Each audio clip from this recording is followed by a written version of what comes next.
आप सभी का स्वागत करती हूँ आपकी अपनी केमिस्ट्री की क्लास में बच्चों। तो देखिए आज हम सॉल्व करने वाले हैं सरफेस केमिस्ट्री के कुछ ऑब्जेक्टिव क्वेश्चन एमसीक्यू जो आपको हेल्प करेंगे आपके एग्जाम के लिए, चाहे वो आपका कोई सा भी एग्जाम हो, कंपटीशन एग्जाम हो या आपके बोर्ड के एग्जाम हो। देखते हैं बच्चों फर्स्ट क्वेश्चन अपना क्या कहता है। फर्स्ट क्वेश्चन कहता है अधिशोषण समतापी के लिए समीकरण है। तो आपने अगर चैप्टर पढ़ लिया है पूरा तो आप बिल्कुल आसानी से सॉल्व करके बता पाएंगे कि आंसर इसमें ए है। जब भी आपको याद होगा इसके लिए हमने y बराबर एम एक्स प्लस सी के जैसा ग्राफ खींचा था। कुछ इस तरह का ग्राफ हमारे पास आया था। इसको जब आपने सॉल्व किया था तो हमने लिखा था log x अपॉन एम बराबर, यहाँ से आगे बात देख लीजिए, log x अपॉन एम बराबर log k प्लस 1/n को आप आगे ले आइए 1/n log p। कुछ इस तरह से अपना इक्वेशन आया था जिसको हमने यहाँ y नाम दिया था, इसको m, ये x और ये ब्लॉक के वाली चीज को क्या दिया था c। ठीक है, तो इसका अपना ग्राफ जो था बच्चों वो इस तरह का बना था। ठीक है, तो आंसर आ जाएगा अपना a।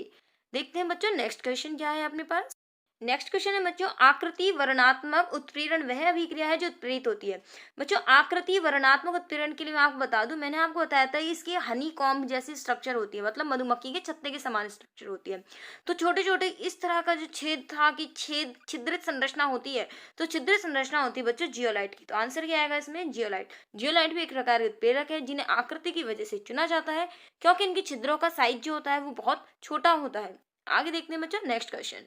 नेक्स्ट देखिए क्या है अपना, भौतिक अधिशोषण के लिए अनुपयुक्त कथन है। भौतिक अधिशोषण क्या होता है बच्चों, जब भी अपन भौतिक परिवर्तन की बात करते हैं, भौतिक शब्द की बात करते हैं तो ये प्रक्रम कैसा होता है, उत्क्रमणीय। तो ये तो सही है अपना। आगे कह रहा है इसके अंदर ताप बढ़ाने पर अधिशोषण की मात्रा बढ़ती है, नहीं। भौतिक अधिशोषण में क्या होता है कि जैसे जैसे आप टेम्परेचर बढ़ाएंगे तो यहाँ पर अधिशोषण की मात्रा घटती है, क्योंकि भौतिक अधिशोषण एक कैसी अभिक्रिया है, इसके अंदर डेल्टा एच का मान नेगेटिव होता है, अर्थात ऊष्माक्षेपीय अभिक्रिया। और ऊष्माक्षेपीय अभिक्रिया में ताप बढ़ाने पर अधिशोषण की मात्रा घटती है। तो अधिशोषण स्वतः प्रक्रिया बिल्कुल सही है। एंथैल्पी और एंट्रोपी दोनों ऋणात्मक होते हैं, बिल्कुल सही है इसके अंदर। तो आंसर इसके अंदर क्या आ जाएगा बच्चों, इसका आंसर आ जाएगा बी। यहाँ पर एक मैं सॉल्व कर दूं कि एंट्रोपी ऋणात्मक क्यों है, देख लीजिए एक बार। एंट्रोपी होता है डेल्टा एस। डेल्टा एस कैसा है, यहाँ से इसका नेगेटिव है। क्यों है, देखिए ये मान लीजिए ये अपने ठोस पदार्थ की सतह है और ये है बहुत सारे गैस के कण जिन्हें क्या होना है, इसके ऊपर अधिशोषित होना है। जैसे ही इस परत के ऊपर, इस ठोस पदार्थ के ऊपर ये गैस के कण आकर अधिशोषित होंगे तो सारे कण क्या आ जाएंगे, पास पास आ जाएंगे। और जब पास पास आ जाएंगे तो एंट्रोपी क्या हो जाएगी, इन सबकी कम हो जाएगी, अर्थात सारे व्यवस्थित हो जाएंगे। तो निश्चित रूप से एंट्रोपी क्या हो जाएगी, घट जाएगी। तो एंट्रोपी कैसी होती है, ऋणात्मक होती है। तो आंसर आ गया इसका सी। नेक्स्ट देखते हैं बच्चों अपन। देखिए यहाँ से निम्न में से किसकी गोल्ड संख्या न्यूनतम होती है। तो आंसर आपको बता दें इसे बच्चों कि सबसे कम गोल्ड संख्या होती है जिलेटिन। इसकी वैल्यू होती है करीब 0.01 से लेकर 0.005।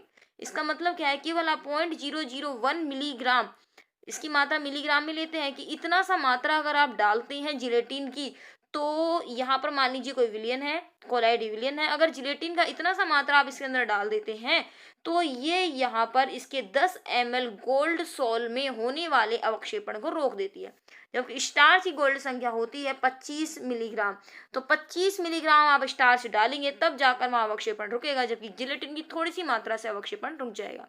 तो यहाँ आंसर मैं आपको बता दूं, अगर गोल्ड संख्या न्यूनतम आता है तो जिलेटिन, अधिकतम आता है तो स्टार्च। देखते हैं आगे, ज्यादा टाइम नहीं लगाएंगे आपका, फटाफट इसके एमसीक्यू सॉल्व करवाएंगे। देखिए यहाँ पर ये अपना क्वेश्चन बन भी सकता है बोर्ड एग्जाम में, बहुत अच्छा क्वेश्चन है। AH2S3 कोलाइड ऋणावेशित है, अर्थात इसका मतलब है कि AH2S3 जो है ये इस तरह का ऋणावेशित कोलाइड होता है, अर्थात इस कण के ऊपर कौन सा आवेश है, ऋणावेश है। तो इसके स्कंदन की क्षमता सबसे ज्यादा किसमें होगी, सीधी सी बात है, अगर ये ऋणावेशित है तो इसका मतलब इन सब में से जिसके ऊपर पॉजिटिव चार्ज सबसे ज्यादा होगा उसी में स्कंदन की क्षमता सबसे ज्यादा होगी। तो अगर हम एल्यूमिनियम देखें तो इसके ऊपर +3 है, सोडियम देखें तो सोडियम में +1 होता है, कैल्शियम देखें तो +2 होता है और पोटेशियम देखें तो +1 होता है। अर्थात चारों का अपने को कौन देखना है बच्चों, इसके अंदर पॉजिटिव देखना है। तो इसके अंदर एल्यूमिनियम है तो +3 आवेश है, सोडियम है तो +1 है, कैल्शियम है तो इसका मतलब +2 है और पोटेशियम है तो K+ है। मैंने केवल पॉजिटिव देखा है क्योंकि कोलाइड कैसा है, ऋणावेशित। तो स्कंदन किससे होगा, ऋणावेश धनावेश से होगा। तो आंसर क्या आ जाएगा, ए आ जाएगा। पेपर में एग्जाम में कैसा आ सकता है, एग्जाम में आ सकता है इन चारों को स्कंदन क्षमता के बढ़ते क्रम में लगाइए। तो बच्चों इन दोनों में से कोई एक देगा +1 वाला, तो सबसे ज्यादा कौन होगा, Al+3। उससे कम कौन होगा, और कैल्शियम, उससे कम होगा सोडियम। तो दोनों में से कोई एक देगा, दोनों नहीं देगा। तो पेपर में आपका अगर वन लाइनर क्वेश्चन बनता है ये कि इनकी स्कंदन क्षमता, मान लीजिए इसको मैं हटा दूं और इन तीनों स्कंदन क्षमता का क्रम आपसे पूछे तो सबसे कम किसकी है Na+1 की, इससे ज्यादा किसकी है कैल्शियम की, और इससे ज्यादा किसकी है अपनी एल्यूमिनियम+3 की। तो ये हो गया इसका बढ़ता हुआ क्रम। घटता हुआ पूछ ले तो एल्यूमिनियम+3 सबसे आगे, सॉरी ये आ जाएगा, फिर उसके बाद क्या जाएगा Ca+2 और फिर क्या जाएगा Na+। तो ये हो गया अपना कौन सा क्रम, बढ़ता हुआ, नीचे हो गया घटता हुआ। इस तरह से एग्जाम में पूछा जा सकता है। आगे देखिए बच्चों, एंजाइम की सक्रियता सर्वाधिक कितने डिग्री टेम्परेचर पर होती है। देखते हैं बच्चों आंसर। तो आंसर बच्चों इसका क्या जाएगा 310 केल्विन पर, क्योंकि हमने इसको पढ़ाया था कि 37 डिग्री पर होती है। तो आंसर आ जाएगा इसका 310 केल्विन, सीधे रटन था अपना आंसर। अगर इससे कम टेम्परेचर होगा तो भी एंजाइम सक्रिय नहीं होगा, और इससे ज़्यादा टेम्परेचर होगा तो एंजाइम विकृत हो जाएगा। अगला देखिए बच्चों, द्रव रागी सॉल। द्रव रागी सॉल का मतलब होता है, जैसे मान लीजिए इसके अंदर कोलाइडी कण है और ये इसका विलयन है, तो यहाँ पर परिक्षेपण माध्यम और परिक्षिप्त अवस्था के कणों के बीच में प्रबल बंधन, मतलब परिक्षिप्त प्रावस्था और परिक्षेपण माध्यम, इनके बीच में अगर प्रबल आकर्षण बल होते हैं तो द्रव रागी सॉल, और अगर कम होते हैं तो द्रव विरागी सॉल। तो द्रव रागी सॉल ज्यादा स्थायी है, क्यों?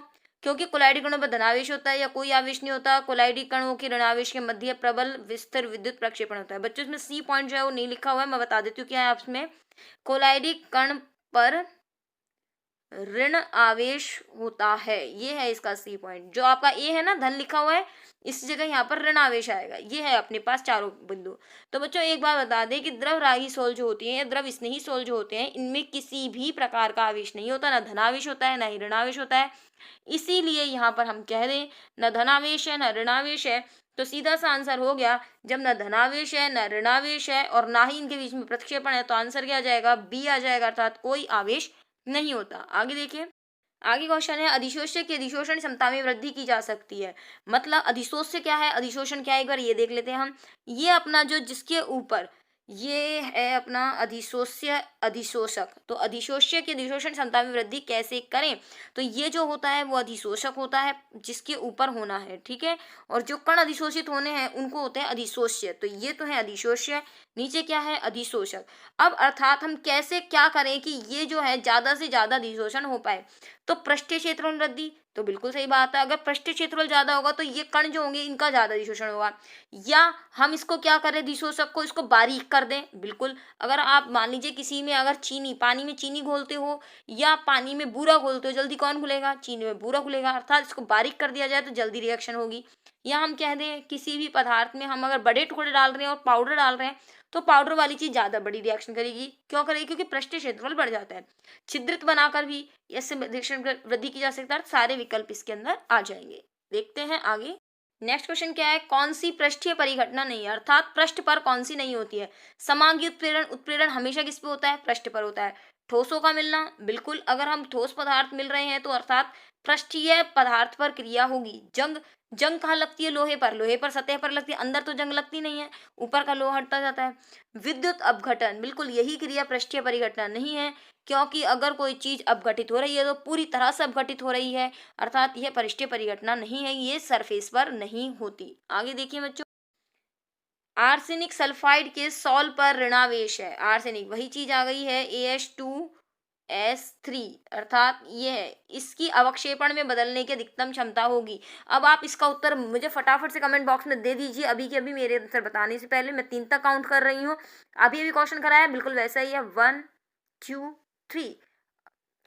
आशा करती हूँ आपको आंसर अब तक मिल गया होगा, आपका खुद का आंसर, अगर आपने अच्छे से पढ़ा है। मैं भी अब क्लियर कर देती हूँ, बताइएगा सही था या नहीं था।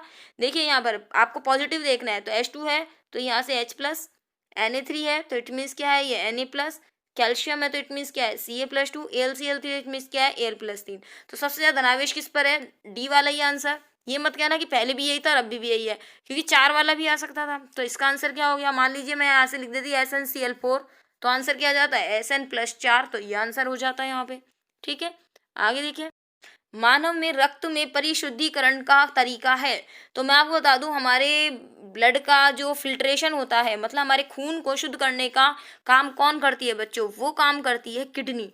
किडनी आपने सुना होगा कि वृक्क, वृक्क के अंदर नेफ्रॉन होते हैं, नेफ्रॉन जो होते हैं हमारे रुधिर को छानने का कार्य करते हैं। तो इन चारों में से किडनी के अंदर कौन सी प्रक्रिया होती है? आपने सुना होगा कि जिसकी किडनी खराब हो जाती है उसको डायलिसिस के लिए जाना पड़ता है। वो डायलिसिस को ही हिंदी में क्या कहते हैं? अपोहन कहते हैं। तो अपोहन में अंदर होता क्या है? ये अपने पास मान लीजिए थैली है और इसके अंदर से छोटे छोटे छिद्रों के द्वारा जो होते हैं वो अशुद्धियां तो अंदर रह जाती है तथा बाहर जो होते हैं वो छोटे वाले कण जो होते हैं बाहर चले जाते हैं और इस प्रकार से जो होता है वो रक्त शुद्ध हो जाता है। तो परिशुद्ध करने का तरीका क्या है? अपोहन है, जिसे इंग्लिश में डायलिसिस कहते हैं। किडनी डायलिसिस आपने शब्द सुना होगा। आगे देखिए बच्चों, तनु HCl की कुछ बूंदे ताजा फेरिक ऑक्साइड के अवक्षेपण पर डालने से लाल रंग का कोलाइड विलयन प्राप्त होता है। कहना क्या चाह रहा है? ये हमारे पास कोई ताजा फेरिक ऑक्साइड है, मतलब Fe2O3 है, ठीक है। उस पे क्या डाल दी? तनु HCl की कुछ बूंदे डाल दी। अगर डाल दी है तो लाल रंग का कोलाइडी विलयन अर्थात अवक्षेप को कोलाइडी विलयन में बदल दिया गया। तो ये विलयन कैसा मिल गया? लाल। तो इस प्रकार से अगर अवक्षेप में हम कुछ मिला दे तो अगर विलयन प्राप्त हो रहा है तो क्या करेंगे? तो अवक्षेप तो बन नहीं रहा तो इसे तो कट हो गया। इसके अंदर कोई झिल्ली लगाई नहीं है तो अपोहन भी नहीं होगा। रक्षण क्रिया, इसके अंदर कोई हमने ऐसा कोलाइडी रक्षक नहीं डाला, स्टार जिलेटिन वगैरह कुछ नहीं डाला जो रक्षण क्या हो, तो इसे हम कहेंगे वियोज्य। क्या कहेंगे? वियोज्य, मतलब विघटन। विघटन किसका हुआ? जो अवक्षेपक पदार्थ था ना उसका क्या हो गया? विघटन हो गया, वो दूर दूर हो गया और विलयन प्राप्त हो गया। आंसर क्या आएगा? डी, वियोज्य। नेक्स्ट क्वेश्चन है, कोलाइडी कणों की अनियमित गति का अध्ययन किसने किया? तो आपको बता दूं, कोलाइडी कण जब टेढ़ी मेढ़ी गति करते हैं तो उसे ब्राउनियन गति कहते हैं और ब्राउनियन शब्द से पता चल रहा है इसका आंसर क्या हो सकता है? Robert brown. जिग्मोंडी था, जो जिग्मोंडी ने क्या बताया था बच्चों? जिग्मोंडी ने बताया था स्वर्ण संख्या के बारे में। गोल्ड नंबर पढ़ा है ना, जिग्मोंडी ने स्वर्ण संख्या बताई थी, टिंडल ने टिंडल प्रभाव बताया था, ओस्टवाल्ड अपने इसमें आया नहीं है तो अपने को आपने बता दिया रॉबर्ट ब्राउन। आगे देखिए बच्चों, वर्ण लेखन का आधार है। वर्ण लेखन को हिंदी में इंग्लिश में कहते हैं क्रोमेटोग्राफी। तो क्रोमेटोग्राफी का आधार क्या है? अधिशोषण। आपको ध्यान होगा मैंने आप बताया था पेपर क्रोमेटोग्राफी इस तरह से होता है, सॉरी अब मैंने बताया था स्तंभ क्रोमेटोग्राफी कि ब्यूरेट के अंदर भर दी जाती है और इस तरह से हमने यहाँ भर दिया था ए विलियन, बी विलियन। भौतिक अधिशोषण, रासायनिक अधिशोषण। तो इतना तो ध्यान होगा कि वर्ण लेखन का आधार होता है अधिशोषण। अब ये अधिशोषण क्या इसी के ऊपर होके रह जाता है या बाहर पदार्थ निकल जाता है, कुछ और डालते हैं? तो याद कीजिए हमने बताया था अगर दूसरा पदार्थ इसके अंदर डालते हैं तो ये जो पदार्थ होता है बाकी का धीरे धीरे करके इसमें से निकलता जाता है, अर्थात प्रक्रिया कैसी होती है उस समय? उत्क्रमणीय। तो आंसर क्या आएगा? भौतिक अधिशोषण। लास्ट एंड फाइनल क्वेश्चन है 15 देख लीजिए, स्वर्ण संख्या संबंधित है विद्युत कण संचलन से, पर्पल ऑफ कैसियस से, रक्षक कोलाइड से या शुद्ध स्वर्ण की मात्रा से? ये तो कंफ्यूज करने के लिए दे रखा है, स्वर्ण संख्या संबंधित है ही नहीं। पर्पल ऑफ कैसियस गोल्ड का कोलाइडी विलियन होता है पर्पल ऑफ कैसियस। विद्युत कण संचलन ये भी नहीं है।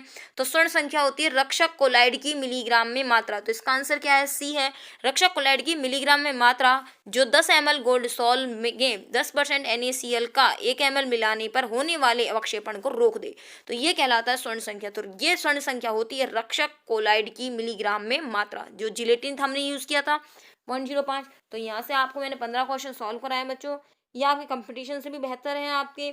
अब आप इसे बोर्ड एग्जाम में भी अपन कर सकते हैं इसको सॉल्व। राष्ट्रीय शिक्षा नीति लग चुकी है तो वहां पर पेपर पैटर्न चेंज हो सकता है, आपका MCQ भी पूछे जा सकते हैं।